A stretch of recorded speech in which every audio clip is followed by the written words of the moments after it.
उत्तर प्रदेश में जैसे जैसे चुनाव की तिथियां नज़दीक आ रही हैं, वैसे वैसे राजनीतिक तौर पर रोज़ नए धमाके हो रहे हैं। नमस्कार, मैं हूं केशव तिवारी और आप देख रहे हैं विशाल खबर।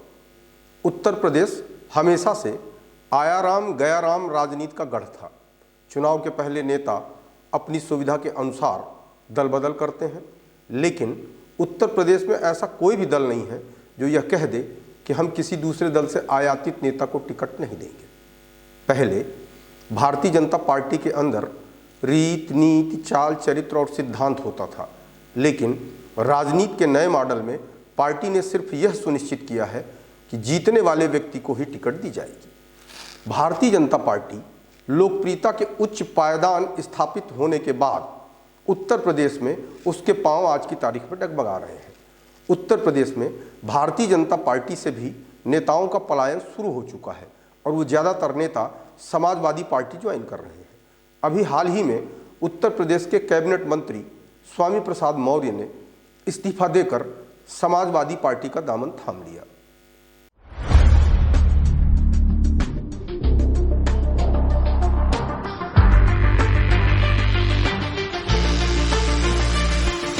हालांकि स्वामी प्रसाद मौर्य का यह तीसरा दल बदल है। स्वामी प्रसाद मौर्य ने बहुजन समाज पार्टी से अपनी राजनीति की शुरुआत की थी। किसी जमाने में वे मायावती के बहुत करीबी माने जाते थे। पिछले विधानसभा चुनाव के पहले उन्होंने मायावती के ऊपर यह आरोप लगाते हुए सनसनी फैला दी थी कि मायावती टिकट लेने के बदले में पैसे लेती हैं, लेकिन मायावती ने इस आरोप का खंडन किया। बावजूद इसके स्वामी प्रसाद मौर्य ने बहुजन समाज पार्टी छोड़कर भारतीय जनता पार्टी ज्वाइन कर ली थी और चुनाव जीतकर कैबिनेट मंत्री भी बने, लेकिन भारतीय जनता पार्टी में भी वे लंबी पारी नहीं खेल पाए। बहुजन समाज पार्टी में इसलिए नहीं जा सकते थे कि मायावती पर उन्होंने टिकट बेचने के गंभीर आरोप लगाए थे और बसपा का बहुत जनाधार भी वर्तमान समय में नहीं दिख रहा है। इसलिए इस चुनाव में स्वामी प्रसाद मौर्य ने समाजवादी पार्टी में ही जाना उचित समझा। उम्मीद की जा रही है कि स्वामी प्रसाद मौर्य के साथ 2-4 विधायक और जा सकते हैं। सत्ता का स्वाद चख चुके स्वामी प्रसाद मौर्य ने सत्ता से दूर नहीं होना चाहिए। स्वामी कभी भी किसी दल या किसी भी नेता के प्रति कभी वफादार नहीं रहे। वर्षों तक बहुजन समाज पार्टी में मलाई खाई, जब देखा कि भाजपा की बयार बह रही है तो हाथी से कूदकर कमल थाम लिया। अब कमल छोड़कर साइकिल पर सवार हो गए। स्वामी प्रसाद मौर्य का दावा है कि जल्द ही 10-12 विधायक और भाजपा छोड़ सकते हैं। उत्तर प्रदेश में अब तक भाजपा के 8 विधायक पार्टी छोड़ चुके हैं।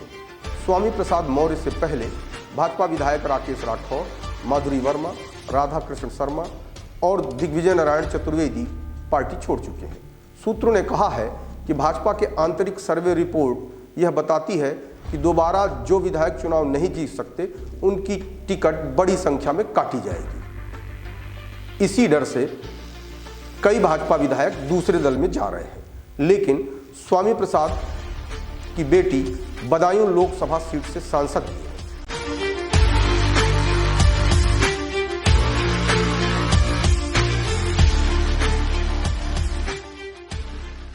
अब देखना यह है कि क्या पिता के साथ बेटी भी भारतीय जनता पार्टी का दामन छोड़कर समाजवादी पार्टी में शामिल होती है या इस बात का इंतजार करती है कि जब लोकसभा चुनाव होंगे तब दल छोड़ेंगे। उत्तर प्रदेश के चुनाव से जुड़ी खबरों के लिए देखते रहिए विशाल खबर।